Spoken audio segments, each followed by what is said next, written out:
시간에 하나님 말씀 창세기 42장 1절부터 있는 말씀을 보겠습니다.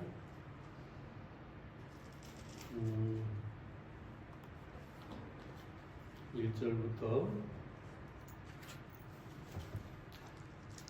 4절까지만 바뀌어져 있고 42장 전체에서 하나님 말씀을 살펴보겠습니다. 창세기 42장 1절부터 4절입니다. 때에 야곱이 애굽에 곡식이 있음을 보고 아들들에게 이르되 너희는 어찌하여 서로 관망만 하느냐. 야곱이 또 이르되 내가 들은즉 저 애굽에 곡식이 있다 하니 너희는 그리로 가서 거기서 우리를 위하여 사오라. 그리하면 우리가 살고 죽지 아니하리라 하며 요셉의 형 시빈이 애굽에서 곡식을 사려고 내려갔으나 야곱이 요셉의 아우 베냐민을 그 형들과 함께 보내지 아니하였으니 이는 그의 말이 재난이 그에게 미칠까 두렵다 함이었더라.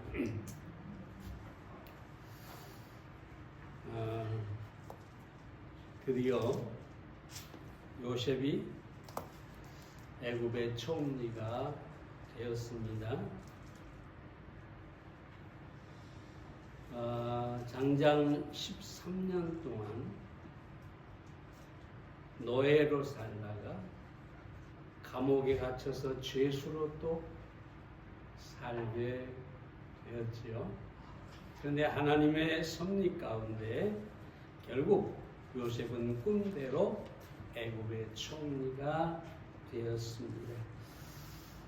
그래서 요셉이 7년의 기근 동안 곡식을 잘 잘 관리해서 두었다가 7년의 흉년이 시작이 되자 그 곡식을 팔아서 애굽과 주변 모든 사람들을 구원하는 생명의 구원자가 된 것을 우리가 볼 수가 있습니다. 오늘 이 42장에서 몇 가지 생각을 해보겠는데요. 제목을 기근의 축복이다 이렇게 붙여보았습니다. 왜 기근이 축복이냐? 기근은 정말 힘든 것이죠. 흉년이 들어서 먹을 것이 없는데 오늘 제목을 제가 기근의 축복이라고 붙여보았습니다. 가장 먼저 기근이 왜 축복이냐? 생명을 얻게 하기 때문입니다. 5절 말씀을 봅니다. 이스라엘의 아들들이 양식 사러 간 자 중에 있으니 가나안 땅에 기근이 있습니다. 온 세상에 기근이 들었는데 야곱이 살고 있던 가나안 땅도 마찬가지로 기근이 들었습니다. 근데 이미 애굽에 양식이 있다라는 소문이 돌고 있었는데 이 야곱의 아들들은 그냥 관망만 하고 있었어요. 양식을 사러 가려고 하지 않았다는 것이죠. 그래서 그 아들들에게 야곱이 애굽에 내려가서 양식을 사다 우리로 살게 하라라고 말하게 되죠. 그래서 이 아들들이 베냐민만 빼고 다 애굽으로 가서 요셉을 만나게 된 것을 보게 됩니다. 그리고 요셉의 시험으로 말미암아 약간의 고통을 겪지만 어찌됐든 저들은 양식을 구한 것을 보게 됩니다. 여기서 우리가 중요하게 보아야 할 말은 뭐냐면 기근이 요셉의 형들을 요셉에게 인도했다는 것입니다. 기근이 없었다고 해보세요. 그들은 요셉에게 갈 이유가 없었어요. 아니, 요셉이 살아있는지도 몰랐어요. 근데 기근으로 말미암아서 요셉에게 갔는데, 요셉의 이름이 뭐냐? 바로가 지어진 이름이 바로 사브넷 바네아라고 합니다.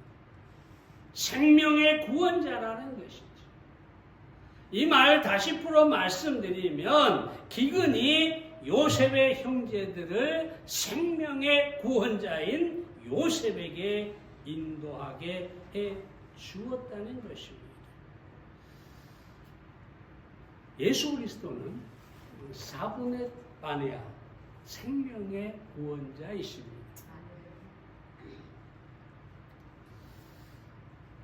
어떤 사람들이 예수 그리스도께 나옵니까? 바로 기근을 만난 사람, 고난을 당한 사람, 바로 그들이 생명의 주인이 되시는 예수 그리스도께 나온다라고 하는 것입니다. 저는 개인적으로 아담과 하와에게 주어진 고난이 하나님의 축복이고 사랑이라고 믿습니다. 아니, 하나님께서 범죄한 아담과 하와에게 사망을 선고하고 고난을 허락하셨는데 어떻게 그게 사랑이고 축복이냐? 여러분, 하나님께서 동산 중앙의 나무 실과를 먹는 날에는 정령이 죽으리라 그렇게 말씀하셨는데, 그들은 영은 죽었지만 육체는 살아 있었습니다. 그런 그들에게 하나님께서 무엇을 약속합니까? 창세기 3장 15절에 보면 여자의 후손을 약속합니다. 이 여자의 후손은 바로 예수 그리스도를 말하고 있습니다. 다시 말하면 사망을 선고하고 고난의 삶을 하나님께서 허락하셨는데, 그들에게 생명의 주관자이신 예수 그리스도를 약속했다는 것입니다. 그 말은 무슨 말이냐? 죽음을 앞에 두고 인생의 고난과 기근을 만난 사람들이 누구를? 예수님을 만날 수 있도록 하기 위해서 여기 여자의 후손을 허락하셨다. 사랑하는 여러분, 그러므로 하나님은 사랑이시고 축복하고자 하는 것이고, 고난은 결코 저주만이 아니라 축복이고 유익한 것이라 라고 말할 수가 있습니다. 요셉의 형들이 요셉을 그 기근 때문에 만나지 않았다면 그들이 어떻게 그 기근 속에서 생명을 유지할 수가 있었겠습니까? 그러나 이 기근, 요셉에게 인도한 기근이야말로 축복이고 하나님의 사랑이다. 그래서 시편 기자는 시편 119편 71절에서 고난당한 것이 내게 유익이라. 예수님께 나온 사람들을 보세요. 어떤 사람은 문둥병에 걸렸기 때문에 예수님께 나와 예수님을 만나고 구원을 얻게 됩니다. 어떤 사람은 소경이었기 때문에 예수님께 나왔습니다. 어떤 사람은 거지 바디메오처럼 정말 안진병, 다시 말해 건강하게 걸어다닐 수 없는 사람이었기 때문에 예수님을 만나게 된 것을 보게 됩니다. 어떤 사람들은 병든 자식들 때문에 예수님께 나와서 예수님을 만나게 된 것을 보게 됩니다. 결국 그들에게 어떤 고난이 있었든지 간에 예수님께 나와서 예수님을 만나고 생명을 얻었다면, 구원을 얻었다면 그 고난은 축복이고 하나님의 사랑인 것입니다.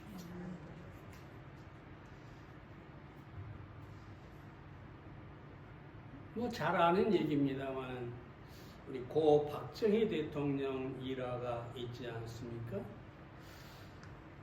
당시에 미국 대통령이었고 침례교회 집사였던 카터가 한국에 국빈으로 방문했어요.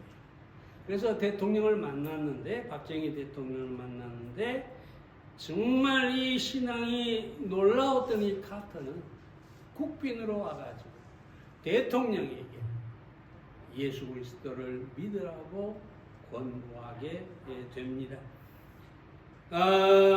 그렇지만 그는 예수님을 거절했어요. 카터의 전도를 무시했어요. 아마 속으로 그랬을지 몰라요. 아니, 미친 사람이 아닌가? 아니, 미국의 대통령으로 대한민국에 와가지고 국빈으로 와가지고 겨우 한다는 말이 나보고 예수 믿으라고 하나? 아마 그럴 수도 있겠죠. 결국 안 믿었어요. 어떤 일이 벌어졌어요? 그의 수하에게 총을 맞아 죽었어요. 자, 보세요. 대한민국의 모든 권세를 다 가지고 엄청난 채물과 영광을 다 가지고 그는 대통령으로의 삶을 살았지만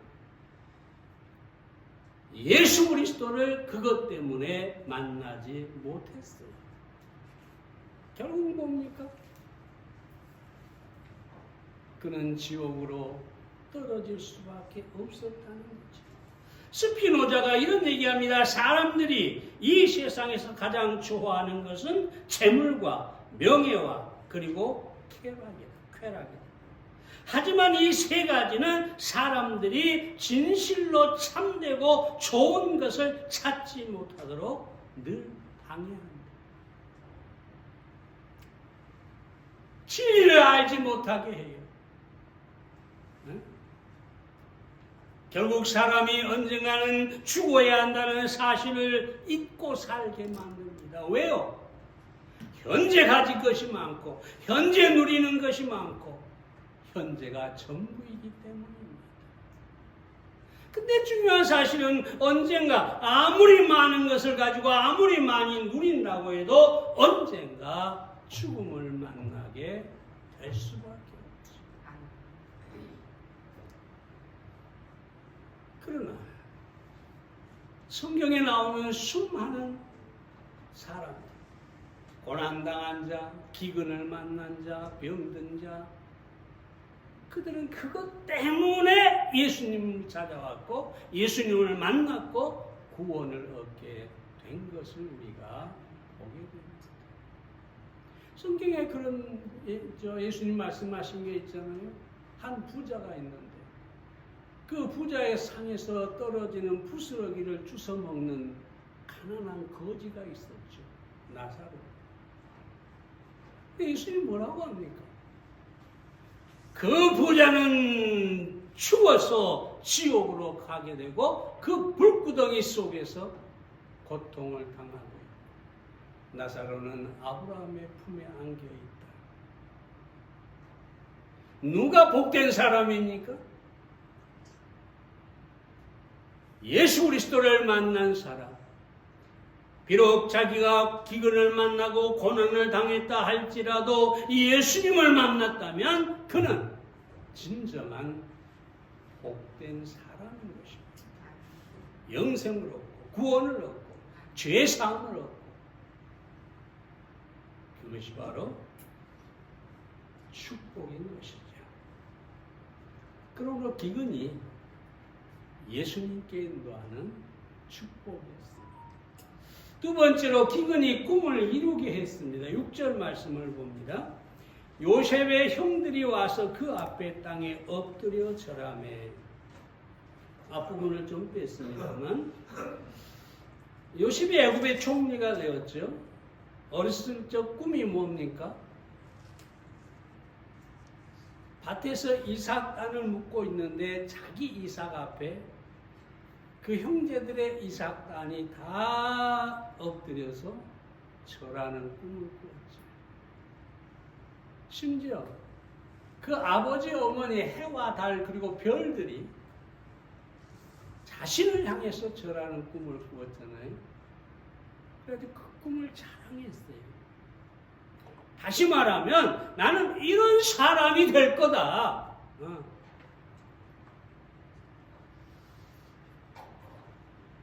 근데 여러분, 사실 요셉에게 꿈이 이루어지기는 거의 불가능했습니다. 그렇죠? 큰 꿈을 가지고 시작을 했는데 어느 날 갑자기 노예로 팔리게 되죠. 노예로 팔린 다음에 다시 죄수가 돼서 감옥에 갇히게 되죠.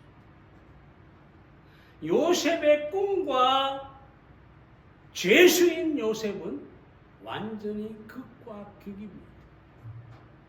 도저히 그 꿈을 이룰 수가 없는 상황에 처해버린 것이죠. 그런데 그 꿈대로 이루어졌습니다. 기근 때문에 요셉이 형들이 와서, 아니 기근 때문에 요셉은 애굽의 총리가 됐고, 기근 때문에 그 형들은 와서 요셉에게 엎드려 절하는 것을 보게 됩니다. 기근이 없었다고 해보세요. 저 히브리 노예가 감옥에 갇혀 있는데 어떻게 바로가 그를 알 수 있겠어요? 기근이 없었다면 어떻게 바로의 총리가 될 수가 있었겠어요? 요셉 자신에게도 기근이 꿈을 이루게 하는 길이었고, 바로 그 형제들이 와서 절함으로 말미암아 꿈을 이루게 되었다고 하는 것을 보게 됩니다. 우리는 꿈을 가져야 합니다. 이 꿈은 비전이라고 할 수도 있고 소망이라고 할 수도 있고 앞으로 내가 이루어야 할 어떤 것이라고 할 수가 있습니다. 목사님, 요셉은 젊었으니까 그런 꿈을 꿀 수 있었지만 우리가 무슨 꿈을 꾸겠습니까? 그러나 여러분, 크고 거대한 것만이 꿈이 아닙니다. 우리 생활 속에서 아주 사소하고 작은 꿈도 얼마든지 있습니다. 요즘 제가 기도하는 것 가운데 하나가 뭔 줄 아세요? 85세까지 지금처럼 설교를 할 수 있게 꿈을 꾸고 기도하고 있습니다.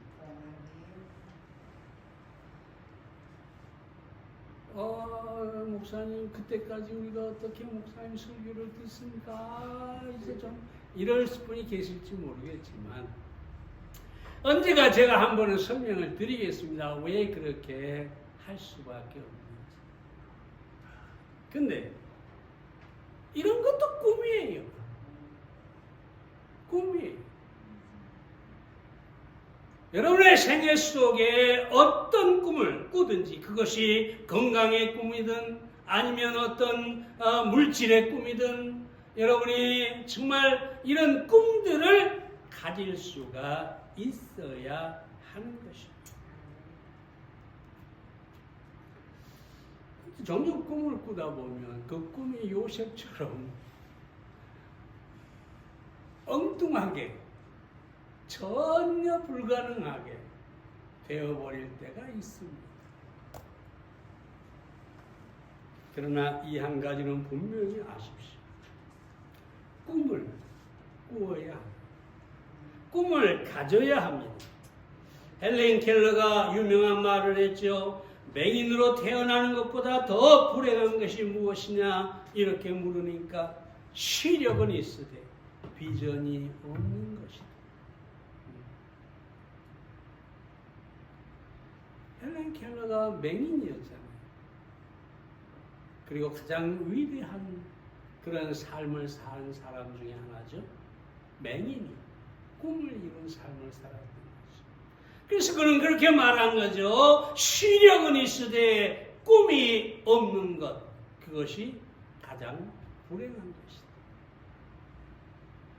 랜스턴 휴지라는 사람은 꿈이 없는 인생은 마치 날개가 꺾여 날 수 없는 새와 같다. 독수리가 얼마나 그 날개의 힘이 강합니까? 저 창공을 날면서 얼마나 멋지게 비행을 합니까? 근데 만약에 독수리라도 날개가 꺾였다면 그것은 마치 죽은 것과 다름이 없는 것입니다.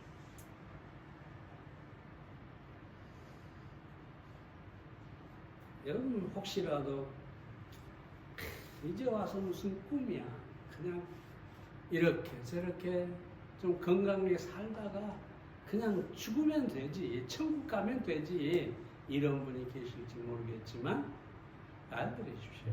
꿈은 크고 작음의 문제가 아닙니다. 내 마음에 내가 이루고 싶은 꿈을 가지고 그걸 위해 살아야 합니다. 그 꿈이 날개가 되는 것입니다. 우리를 살게 하고 우리를 높이 날게 하고.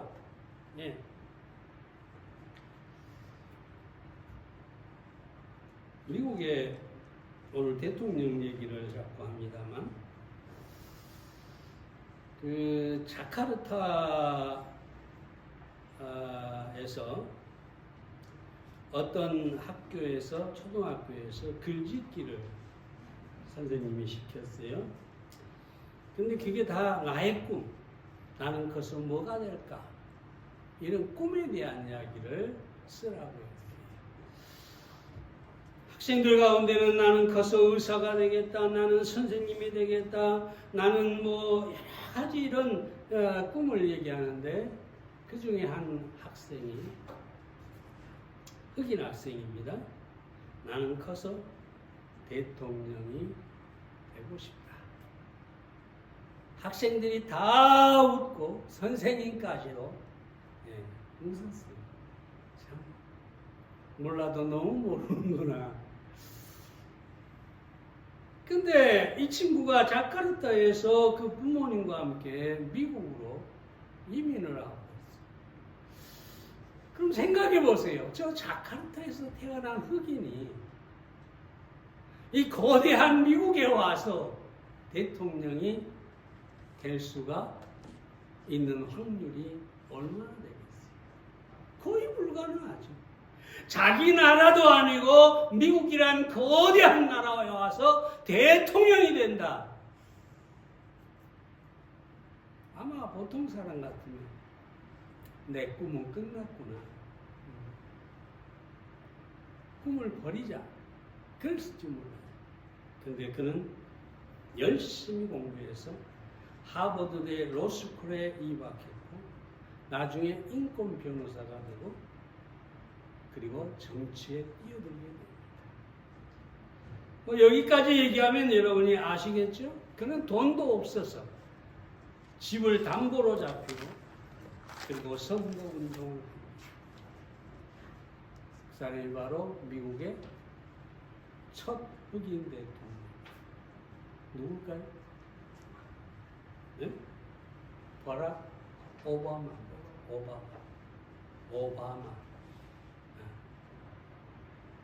바이든 전의 대통령이죠. 생각해 보세요.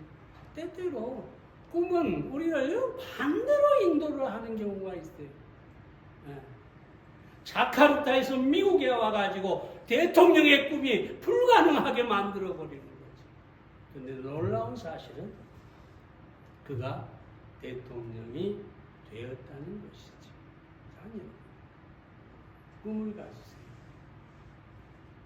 그리고 그 꿈을 하나님께 맡기세요. 그러면 하나님께서 여러분의 꿈을 반드시 이루어 주리라고 믿습니다. 세 번째로, 기근이 죄를 깨닫게 합니다. 21절 말씀 봅니다. 그들이 서로 말하되 우리가 아우의 일을 인하여 범죄하였도다. 요셉이 양식을 구하러 온 이 형제들을 정탐하러 왔다고 하면서 다짜고짜 감옥에 가둬버립니다. 감옥에 갇히자마자 이들이 가장 먼저 깨달은 사실이 뭐냐? 우리가 요셉을 팔았기 때문에, 우리가 죄를 지었기 때문에 이런 우리가 고통을 당하는 것이다.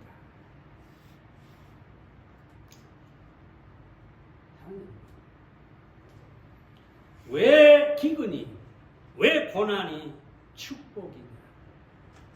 자신을 돌아보게 하고, 자신의 과거의 삶을 돌아보게 하고, 자신의 죄를 만나게 하고, 그리고 회개할 수 있기 때문에 바로 기근이 축복인 것입니다. 고난이 없으면, 기근이 없었으면 저들은 그저 팔레스타인 땅에서 양을 치면서 아무 걱정 없이 살았을 것입니다. 요셉을 판 그것도 이미 기억에서 희미해져서 전혀 거기에 대한 양심의 가책을 느끼지 않고 살았을 겁니다. 그런데 왜 우리가 범죄했다, 우리가 정말로 아우의 일 때문에 범죄했다, 이런 양심의 가책을 느끼고 죄책감을 갖게 되고 나중에 회개하게 되느냐? 바로 기근 때문이었습니다. 고난 때문이었습니다. 모든 것이 형통한 사람이 내가 범죄했다, 나는 죄인이다 말하기 쉽지 않습니다. 모든 부와 권세와 쾌락들이 마음을 차지하고 있기 때문에 내가 죄를 지었다고 깨닫기가 어려운 것이죠. 근데 여러분, 우리가 잘 알아야 됩니다. 죄를 깨닫는 것은 구원의 첫걸음입니다. 자기의 죄를 깨달아야 회개하게 되고, 회개해야 죄 사함을 얻게 될 수가 있는 것입니다. 전에도 말씀드렸지만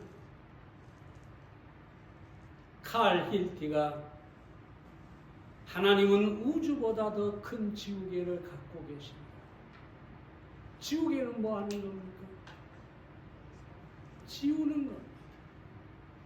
하나님께서 우리의 모든 죄를 우주보다 큰 지우개로 지우시는데, 그 우주보다 큰 지우개가 뭐냐? 바로 예수 그리스도의 보혈인 것이죠.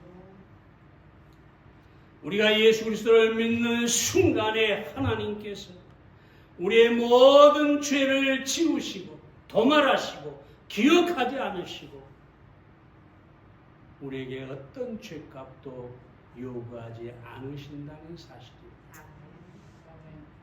근데 누구에게 이런 축복이 주어지느냐? 누구에게 이런 은혜가 주어지느냐? 자신의 죄를 깨닫는 사람입니다. 내가 하나님 앞에 범죄했노라, 내가 죄인이라 이렇게 고백하고 회개하는 사람, 그들에게 하나님께서 그 지우개로 모든 죄를 지우시고 그 죄를 기억하지 않으시고 그 죄를 심판하지 않으신다는 것입니다.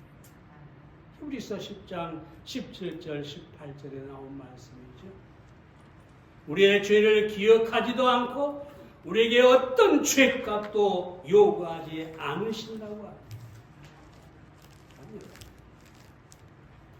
그러므로 기근, 고난, 우리로 하여금 양심의 이 죄를 깨닫고 죄책감을 갖게 하고 하나님 앞에 회개하는 것, 그것이야말로 놀라운 축복인 것입니다. 오늘 기근이 왜 축복인지 함께 생각해 보았습니다. 여러분의 고난 이후에 축복인지를 살펴보았습니다. 어떤 고난을 당할 때 여러분의 기근을 만났을 때 그저 하나님을 원망하고 절망하지 마시기를 바랍니다. 기근을 축복으로, 고난을 축복으로, 유익한 것으로 알고 여러분이 하나님을 만나시기를 바랍니다. 기도하겠습니다.